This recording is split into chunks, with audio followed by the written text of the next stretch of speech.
Hi guys, welcome back to our channel. So next match వచ్చేసి మనకి RR versus RCB అనమాట. So ఈ రెండు టీమ్స్లో ఏ టీం గెలుస్తుందో క్లియర్ కట్గా చూద్దాం. సో ఆల్రెడీ ఆర్ఆర్ 3 మ్యాచెస్ గెలిచింది. ఆర్సీబీ మాత్రం ఒకే ఒక్క మ్యాచ్ గెలవడం చూసాం. సో ఈ రెండు టీమ్స్ తలపడబోతున్నాయి. సో మెయిన్గా ఫస్ట్ ఆర్ఆర్ గురించి మాట్లాడుకుంటే ఆర్ఆర్లో ప్లస్ పాయింట్స్ ఏంటి అని చూసుకున్నట్లయితే ఫస్ట్ ఇక్కడ ప్లేయింగ్ 11 ఇక్కడ చూడండి, మొత్తం డిస్ప్లే చేస్తున్నాను. సో ఆర్ఆర్కి మేజర్ ప్లస్ ఏంటంటే బ్యాటింగ్ అనమాట. బ్యాటింగ్ విత్ బౌలింగ్ రెండు బాగుంది. ఎందుకంటే బ్యాటింగ్లో ఎవరో ఒకరు పెర్ఫామ్ చేస్తున్నారు ప్రతి మ్యాచ్లో. మీరు ఫస్ట్ మ్యాచ్ నుంచి చూసుకున్నట్లయితే ఎయిదర్ మనకి శాంసన్ కానీ లేకపోతే యశస్వి జైస్వాల్ కానీ ఎవరో ఒకరు పెర్ఫామ్ చేస్తున్నారు. మెయిన్గా రియాన్ పరాగ్ ప్రతి మ్యాచ్లో పెర్ఫామ్ చేస్తున్నాడు ఈ సీజన్.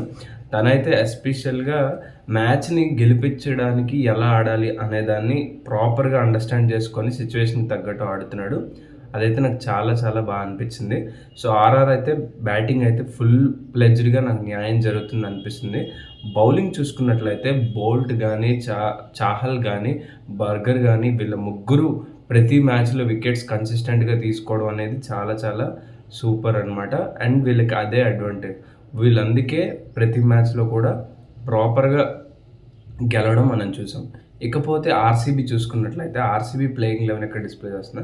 సో ఆర్సీబీలో నాకు మెయిన్గా నచ్చందే బౌలింగ్ ఈ సీజన్లో.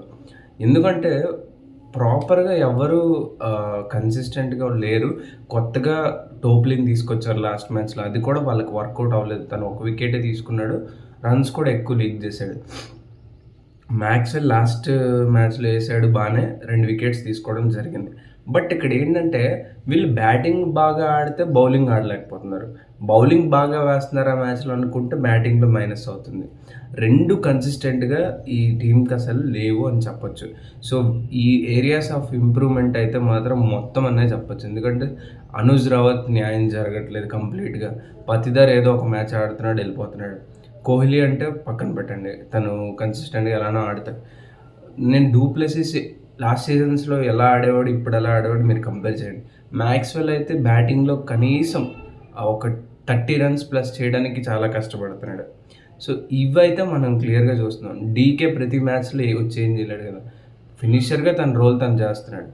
ఇక్కడ లామ్రోర్ ఎంత అప్రిషియేట్ చేసినా తక్కువ, ఎందుకంటే ప్రతి మ్యాచ్లో తన ఫినిషింగ్ వచ్చి న్యాయం చేస్తున్నాడు. సో మిగతా వాళ్ళందరూ ఇంప్రూవ్ చేసుకోవాల్సిన అవసరం అయితే పక్కగా ఉంది. బౌలింగ్ మెయిన్ ఇంప్రూవ్ అవ్వాలి. బ్యాటింగ్ ఒక మ్యాచ్ ఆడకపోయినా నెక్స్ట్ మ్యాచ్ ఆడతారు, కానీ బౌలింగ్ కన్సిస్టెన్సీ అయితే చాలా చాలా అవసరం. సో అది వీళ్ళు ల్యాక్ అవుతున్నారు. ఆర్సీబీ అది ఇంప్రూవ్ చేసుకుంటే మాత్రం తప్పకుండా ఈ దీంట్లో కూడా గెలిచే అవకాశం అయితే ఉందన్నమాట. సో వాళ్ళు ఎంతవరకు బౌలింగ్ని ఇంప్రూవ్ చేసుకుంటారు అనేది చూడాలి. మరి ఈ మ్యాచ్ అనేది మనకి జైపూర్లో జరగబోతుంది. సో జైపూర్లో ఈ పిచ్ పైన ఎస్పెషల్గా మనకి స్కోర్ చూసుకున్నట్లయితే యావరేజ్గా 175+ ఉందన్నమాట. సో అదైతే చాలా చాలా ఇంట్రెస్టింగ్ థింగ్ అనమాట. స్కోర్ ఎక్కువగా ఉండే అవకాశం ఉంది.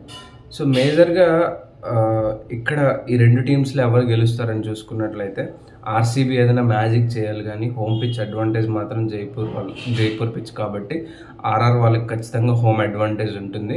సో ఈ వీళ్ళే మళ్ళీ గెలిచే అవకాశం చాలా వరకు ఉంటుంది. బట్ ఆర్సీబీ ఏదైనా మ్యాజిక్ చేస్తే మాత్రం బాగుంటుంది. సో టాస్ గెలిచి బ్యాటింగ్ కనుక ఆర్ఆర్ చేస్తే చేజ్ అనేది ఆర్సీబీ చేయగలుగుతారేమో అనిపిస్తుంది.